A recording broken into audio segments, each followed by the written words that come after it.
Je suis en fait historien du Vietnam, enseignant-chercheur à l'université pédagogique de Thái Nguyên au Vietnam. Et maintenant, je travaille à l'INELCO comme maître de langue étrangère.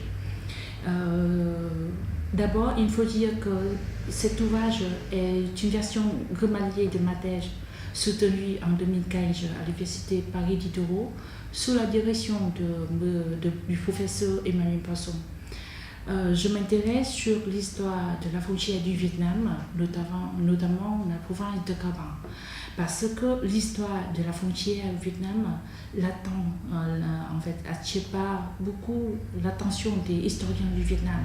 On peut dire que dans l'histoire du Vietnam jusqu'à maintenant, le territoire en fait de la frontière reste encore nouveau, on peut dire, dans le monde des historiens.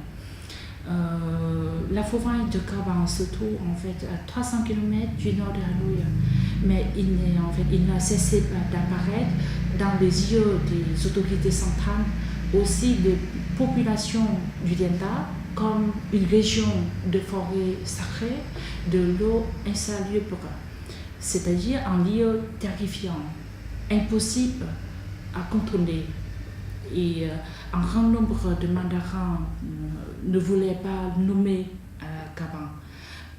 Aussi dans la région de la frontière du nord du Vietnam, parce que pour eux, ça c'est une des séances. C'est la raison pour laquelle l'influence de l'autorité centrale sur cette région est vraiment faible. Et la cour vietnamienne doit accepter le pouvoir administratif héréditaire des chefs locaux par l'institution des gardiens de frontières pour bien protéger, bien administrer la zone frontière face aux tentatives récurrentes d'invasion de la Chine. Mais tout change à partir de 1820. L'empereur Minh a nourri le projet de la réforme pour bien, d'ailleurs valable pour tout le pays entier, pour intégrer la périphérique dans le pays ordinaire. Il veut mettre en œuvre de la politique d'élimination le pouvoir des chefs locaux. Les gens on l'appelait des gardiens de frontières. J'ai pris la province de Cao Bằng comme le terrain de recherche pour mettre en œuvre la réaction, l'interaction entre les pouvoirs locaux avec le pouvoir central à partir de la réforme administrative de Minh au XIXe siècle. Et ma recherche s'oriente sur la vision de bas en haut pour mettre en lumière la dynamique des gardiens de frontières face à l'intervention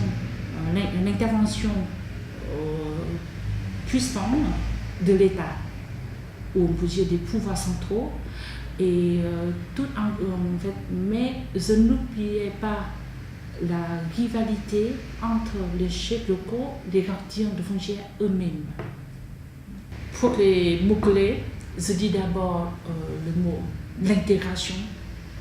Ça c'est en fait intéresser la processus d'intérêt d'une périphérique aux États. Autrement dit, c'est l'histoire de formation de l'État. L'histoire de la province de Cao Bằng, ce n'est pas l'histoire d'une province, c'est l'histoire des régions périphériques intégrées dans l'État du Vietnam. Deuxième mot, je peux dire, c'est la création, ou autrement dit, on peut dire la dynamique des gardiens de frontières. La réaction ici, c'est la réaction de des gardiens de frontières face à l'intervention puissante de l'État. Chaque gardien de frontières va réagir à son manière, selon les conditions géographiques, les circonstances historiques, aussi leur position économique et politique dans la dernier mot-clé, je peux dire, c'est rivalité, on peut dire. Parce que face à l'intervention de la Cour, on a en fait les gardiens de foncière eux-mêmes, ils font en fait rivalité avec les pouvoirs centraux, mais aussi entre eux pour préserver le pouvoir, mais aussi avec d'autres forces pour préserver l'autonomie, le pouvoir.